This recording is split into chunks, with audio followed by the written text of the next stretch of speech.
پڑھنے کا رمضان کا لطف ہی ختم ہو گیا۔ خراب کرنے والے عوام ہیں، وہ اس حافظ کو پسند کرتے ہیں جو جلدی جلدی تراویح پڑھائے۔ میں تراویح پڑھاتا ہوں، میرا ٹائم ہے 1 گھنٹہ 5 منٹ، کبھی کبھی 2 منٹ زیادہ لگ جاتے ہیں تو پیچھے سے کھنگارنا شروع ہو جاتے ہیں کہ خیر ہے آج طبیعت ٹھیک نہیں ہے مولوی صاحب کی۔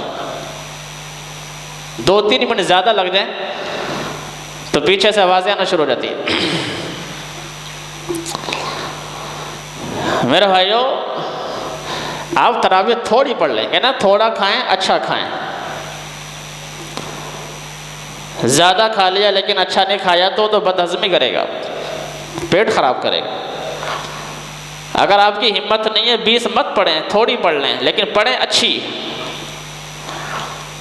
قرآن میں رمضان کا جو قیام اللیل کا جو مقصد ہے وہ یہی ہے۔ قیام اللیل، یہ سورہ مزمل کی جو دوسری آیت ہے اسی سے نکلا ہے، قیام اللیل، قم اللیل، رات کا قیام۔ تو قیام اللیل کے فوراً بعد اللہ تعالیٰ کیا ہدایات فرما رہے ہیں؟ ورتل القرآن ترتیلا۔ 20 نہیں پڑھ سکتے آپ، تھوڑی پڑھ لیں لیکن پڑھیں تو صحیح نا۔ ویسے تو افضل ہے آپ ہمت کر کے 20 پڑھیں، اچھی بات ہے، لیکن یہ نہ یہ ذہن غلط ہے کہ نہیں جی نہیں جو مرضی ہو جائے 20 پڑھنی ہے بس۔ حافظ صاحب جو ہے نا وہ فٹافٹ پڑھائیں، فٹافٹ۔ میں نے گلبرگ کسی زمانے میں تراویح پڑھائی ہے ایک جگہ پر،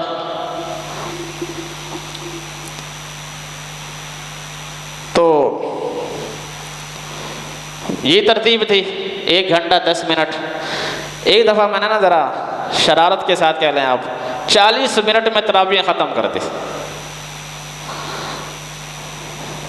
40 میں ختم کی تو لوگوں نے جناب جفیاں ڈالنا شروع کر دی، مولوی صاحب مزہ آ گیا۔ 40 منٹ، اب 40 منٹ میں جیسے پڑھا ہوگا آپ کو پتہ ہے میں نے کیسے پڑھا ہوگا، تیز، نہ الفاظ کی سمجھ نہ غنہ مد کا پتہ۔ ورتل القرآن ترتیلا، قرآن مجید کو آہستہ آہستہ۔ اس سے پڑھنے والے کو بھی پتہ چلتا ہے کہ میں کیا پڑھ رہا ہوں، سننے والوں کو بھی پتہ چلتا ہے، ان کو بھی مزہ آتا ہے۔ تھوڑی پڑھ لو میرے بھائیو، یہ ذہن آپ نہ رکھیں کہ بھی جو مرضی ہو جائے 20 ہی پڑھنی ہے، مر رہا ہوں جی رہا ہوں 20 پڑھنی ہے۔ اللہ ہمت دے تو اچھی بات۔ جب روزے کے بارے میں یہ سختی، روزہ فرض ہے، تو روزے کے بارے میں اللہ نے کیا فرمایا کہ اگر مریض ہیں یا بیمار ہیں یا مشقت میں تو روزہ مت رکھو، بعد میں رکھ لو۔ روزہ فرض ہے، جب اس کے بارے میں اللہ تعالیٰ نے نرمی دی ہے، تراویح تو فرض بھی نہیں۔ اس لیے میرے بھائیو قرآن مجید آہستہ پڑھا جائے اور آہستہ ہی ذہن بنایا جائے۔ سننے والے اس کو محبت سے سنیں، یقین کریں۔ اس پر میں کئی دفعہ آپ کے سامنے کلام کر چکا ہوں، قرآن مجید ہی سب سے بڑی دولت ہے۔ قرآن مجید سے جڑیں گے تو دنیا آخرت دونوں جہاں بنیں گے، قرآن سے کٹیں گے تو دونوں جہاں برباد ہے۔ اس کی مثال ہمارے سامنے آج مسلمان کس بدترین پستی کا شکار ہے، بدترین پستی۔ زوال پہلے بھی آئے، بڑے بڑے زوال آئے مسلمانوں پر، لیکن ایسا زوال نہیں آیا جو اب چل رہا ہے مسلمانوں پر۔ اب تو اللہ یہ کہ جس امت کو دوبارہ اٹھا دے، وہ عیسیٰ علیہ السلام تشریف لائیں اور اپنا وہ معجزات دکھائیں، ورنہ کوئی شکل نظر نہیں آ رہی۔ پہلے تو کسی بھی کونے سے ایک فاتح اٹھتا تھا، لوگوں میں چنگاریاں تھیں، کسی بھی گاؤں سے، کسی بھی قصبے سے، کسی بھی زمین کے کونے سے ایک فاتح اٹھتا تھا، شہاب الدین غوری کی طرح، سلطان محمود غزنوی کی طرح، آل عثمان کی طرح۔ لوگوں میں چنگاریاں تھیں، لوگوں میں ایمان تھا، قرآن سے جڑے ہوئے تھے، اس فاتح کے ساتھ جڑتے تھے، انقلاب آ جاتا تھا۔ اب تو کوئی انقلاب کی شکل نظر نہیں آ رہی، کیوں؟ لوگ قرآن سے دور اتنا ہو گئے کہ جو انقلابی شخصیت قرآن کو لے کے اٹھے گی لوگ اس سے جڑیں گے نہیں۔ جب لوگ نہیں جڑیں گے انقلاب کیسے آئے گا؟ اب تو عیسیٰ علیہ السلام یہ ہے کہ وہ آئیں اور مردوں کو اپنے حکم، اللہ کے حکم سے زندہ کریں اور وہ معجزات دکھائیں، تب جا کر شاید لوگ ان کے ساتھ جڑیں اور انقلاب آئے۔ ورتل القرآن ترتیلا، قرآن مجید کو آہستہ آہستہ ٹھہر، یہ تاکید کا صیغہ ہے۔ رتل یہ بھی تاکید ہے، ترتیلا یہ بھی تاکید ہے، دو تاکید ہے، یعنی نہایت آہستہ قرآن پڑھیں۔ میں نے آپ کو پڑھ کے سنایا، تیز نہیں۔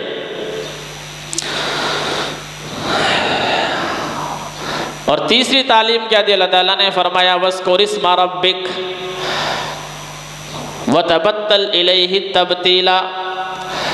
فرمایا کہ اے میرے حبیب صلی اللہ علیہ وسلم مخلوق کی پرواہ نہ کریں، وَتَبَتَّلْ إِلَيْهِ تَبْتِيلًا، اس کے اندر بھی اللہ تعالیٰ نے دو تاکیدیں بیان فرمائیں۔ فرمایا ساری دنیا سے کٹ جاؤ۔ یہ کٹنے کا مطلب یہ نہیں کہ دنیا چھوڑ دو، آپ صلی اللہ علیہ وسلم نے دنیا چھوڑی تو نہیں، آپ علیہ السلام نے تجارت بھی فرمائی، آپ نے بکریاں بھی چرائیں، آپ نے شادیاں بھی فرمائی، اولاد بھی پیدا ہوئی، آپ بازاروں میں بھی جاتے تھے، گھر کا سامان بھی، گھر کے کام کاج بھی کر، دنیا نہیں چھوڑی آپ۔ دنیا چھوڑنے کا مطلب یہ ہے کہ حق کے راستے میں کسی کی پرواہ نہ کریں۔ حق اللہ نے جو آپ کی ذمہ داری لگائی ہے، اس حق کے راستے میں بڑی سے بڑی چٹان بھی آ جائے اس سے ٹکرا جائے۔ وَتَبَتَّلْ إِلَيْهِ تَبْتِيلًا، دوسرے الفاظ میں آپ کہہ لیں کہ حق کی خاطر آپ نے بالکل نہ دبنا ہے نہ جھکنا ہے، کوئی سمجھوتا نہیں حق کے لیے۔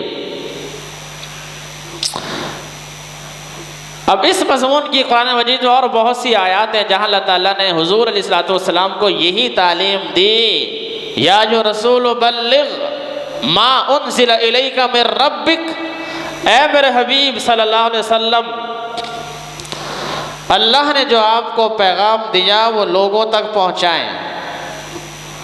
لا ترکنوا الی الذین ظلموا، ظالموں کی طرف مائل نہیں ہونا۔ یا ایھا النبی اتق اللہ، اللہ سے ڈریں۔ ولا تطع الکافرین والمنافقین، کافروں اور منافقین کی پیروی نہیں کرنی۔ واتبع ما یوحی الیک من ربک، اللہ نے جو آپ کی طرف وحی کی ہے آپ اس کی پیروی کریں، ان کافروں کی، ان منافقین کی پیروی نہیں کرنی۔ ودع اذاہم، باقی یہ جو آپ کو تکلیفیں پہنچائیں ان کو اللہ پہ چھوڑ دیں۔ وتوکل علی اللہ، اللہ پہ بھروسہ کریں، حق کے راستے کی خاطر کسی کی پرواہ۔ وتبتل الیہ تبتیلا، تو ظاہر بات ہے جب انسان ایسا کام کرتا ہے، جب ظالموں سے ٹکر لیتا ہے تو مسائل آتے ہیں، اس کا حل پہلے بتا دیا۔ اللہ کے سامنے رات کو قیام کرنا، قرآن مجید کو آہستہ آہستہ پڑھنا، اس سے دل کو تسلی ہوتی ہے۔ اللہ نے خود فرمایا وَكُلًّا نَقُصُّ عَلَيْكَ مِنْ أَنْبَاءِ الرُّسُلِ مَا نُثَبِّتُ بِهِ فُؤَادَكَ، اے میرے حبیب صلی اللہ علیہ وسلم ہم نے قرآن مجید میں ایسی ایسی آیات نازل فرمائی ہیں، آپ پڑھتے جائیں آپ کے دل کو سکون ملتا جائے گا۔ نثبت بہ فؤادک، قرآن پڑھتے جائیں آپ کے دل کو تسلی ملتی جائے گی۔ قوم عاد کے ذکر، قوم اس سورہ مزمل کے آخر میں بھی حضرت موسیٰ علیہ السلام کا ذکر اللہ نے فرمایا، حضرت موسیٰ علیہ السلام کے مقابلے میں فرعون کا ذکر اللہ نے فرمایا۔ رب المشرق والمغرب، یاد رکھیں اے میرے حبیب صلی اللہ علیہ وسلم، جس اللہ کی طرف آپ نے کٹنا ہے مخلوق سے، وہ رب معمولی نہیں، وہ مشرق و مغرب کا رب ہے، وہ رات اور دن کا رب ہے، وہ زمین و آسمان کا رب ہے۔ رب المشرق والمغرب، لا الہ الا ہوا، اس اللہ کے علاوہ کوئی عبادت کے لائق نہیں۔ فاتخذہ وکیلا، لہذا اللہ کو اپنا ذمہ دار سمجھیں، اس کے علاوہ کسی اور کو نہ سمجھیں۔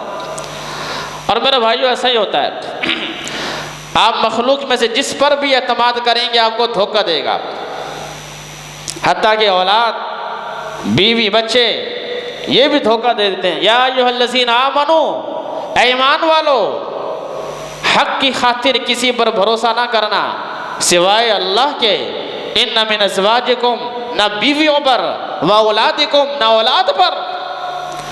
بیوی کی خاطر بھی حق کو نہیں چھوڑنا، اولاد کی خاطر بھی حق کو نہیں چھوڑنا۔ کیوں؟ عدو لکم، کیونکہ ہو سکتا ہے تمہاری بیوی، تمہاری اولاد تمہاری دشمن بن جائے۔ جس کی خاطر تم نے حق کو چھوڑا ہے وہی تمہارا دشمن بن گیا تو کہاں جاؤ گا پھر؟ اللہ تو میں نہیں چھوڑے گا۔ یہ ہو سکتا ہے ہم اللہ کی خاطر کسی کو چھوڑ دیں اور اللہ نے بھی ہمیں چھوڑ دیا، ہو سکتا ہے؟ نہیں ہو سکتا۔ یہ تو ہو سکتا ہے ہم نے کسی اور کی خاطر، بیوی کی خاطر، اولاد کی خاطر، ماں باپ کی خاطر، دوستوں کی خاطر، حکمرانوں کی وجہ سے ہم نے اللہ کو چھوڑ دیا، یہ تو ہو سکتا ہے۔ بلکہ ہوتا ہے جن کی وجہ سے ہم نے حق اور دین کو چھوڑا انہوں نے بھی ہمیں چھوڑ دیا۔ لیکن ایسا کبھی نہیں ہوتا کہ اللہ کی وجہ سے ہم نے دین کو، ہم نے لوگوں کو چھوڑا اللہ نے بھی چھوڑ دیا، یہ نہیں ہو سکتا۔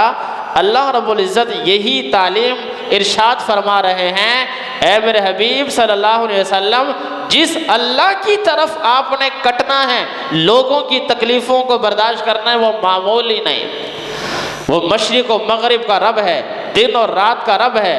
فاتخذہ وکیلا، اسی رب کو اپنا کارساز سمجھیں۔ اور چوتھی تعلیم ارشاد فرمائی، وَاصْبِرْ عَلَىٰ مَا يَقُولُونَ، اے میرے نبی صلی اللہ علیہ وسلم، یہ ظالم لوگ جو بھی کہیں، آپ کو دیوانہ کہیں، شاعر کہیں، مجنوں کہیں، جو بھی کہیں، آپ صبر کریں۔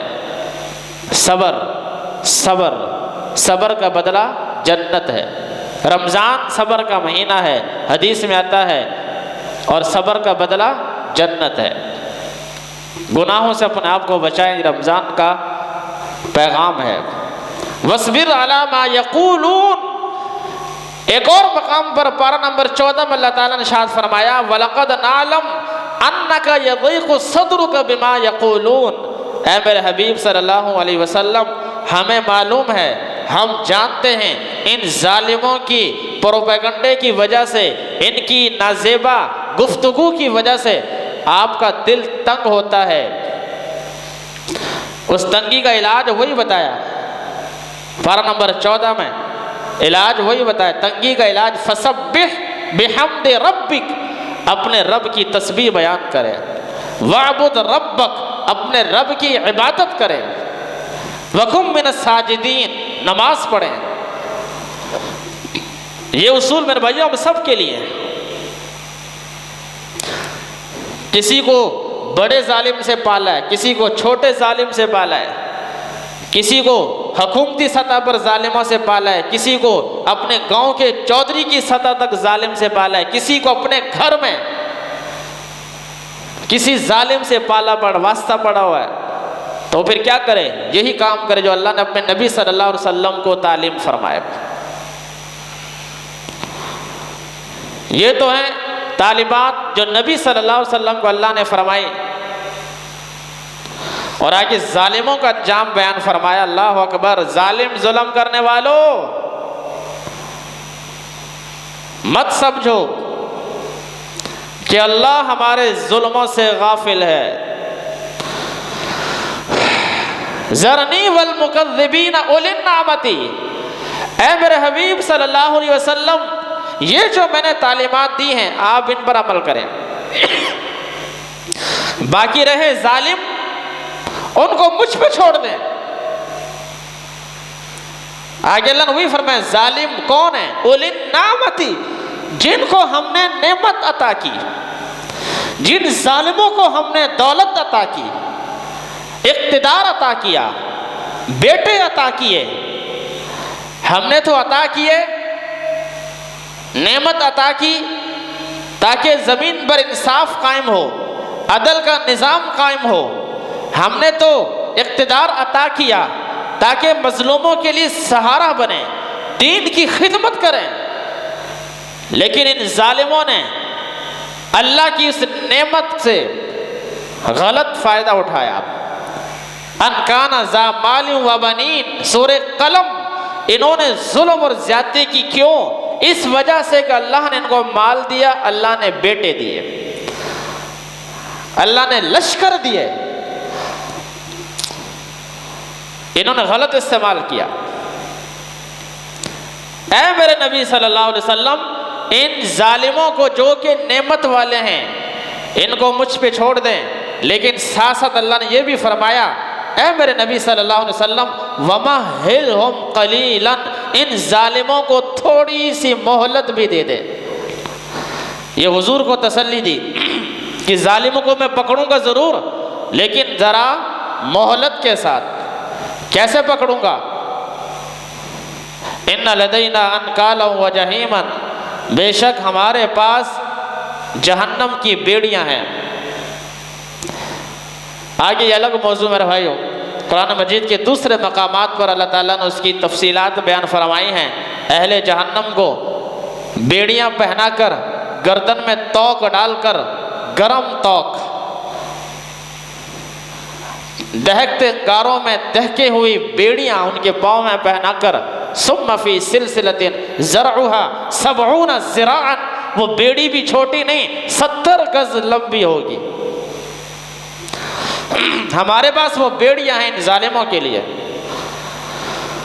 وَطَعَامًا ذَا غُصَّةٍ وَعَذَابًا أَلِيمًا، ایسا کھانا جو گلے میں اٹک جائے گا. وَعَذَابًا أَلِيمًا، دردناک عذاب ہے ان ظالموں کے لیے. اس لیے میرے بھائیو، جو ظلم و زیادتی کر رہے ہیں یہ بچیں گے نہیں رب کے قہر سے. جو دین کے خلاف چل رہے ہیں، انسانیت پر ظلم و ستم کر رہے ہیں، انسانیت پہ جو تشدد کر رہے ہیں، انسانیت سسک رہی ہے، لیکن ان ظالموں کے کانوں پر جوں تک نہیں رینگتی. کیوں رینگے؟ وہ تو محلات میں مزے کر رہے ہیں، انہیں کیا ٹینشن؟ غریب بے روزگار ہو رہے ہیں، انہیں کیا پریشانی؟ بچے بھوک سے بل بلا رہے ہیں غریب کے، ان کے بچے تھوڑی بل بلا رہے ہیں. ظالم کا دل پتھر سے بھی سخت ہو جاتا ہے. فَوَيْلٌ لِّلْقَاسِيَةِ قُلُوبُهُم مِّن ذِكْرِ اللَّهِ أُولَٰئِكَ فِي ضَلَالٍ مُّبِينٍ، ان کے دل پتھر سے بھی سخت ہیں، یہ گمراہ ہیں، یہ بچیں گے نہیں رب کے قہر سے. میرے بھائیو، پہلے بھی دیکھ لیں، آج سے پہلے جو ظالم دنیا میں آیا اس کا انجام کیا ہے؟ فَاعْتَبِرُوا يَا أُولِي الْأَبْصَارِ، اے عقل والو، اے عبرت حاصل کرو، اللہ کی پکڑ سے بچو. اللہ ہم سب کو عمل کی توفیق عطا فرمائے.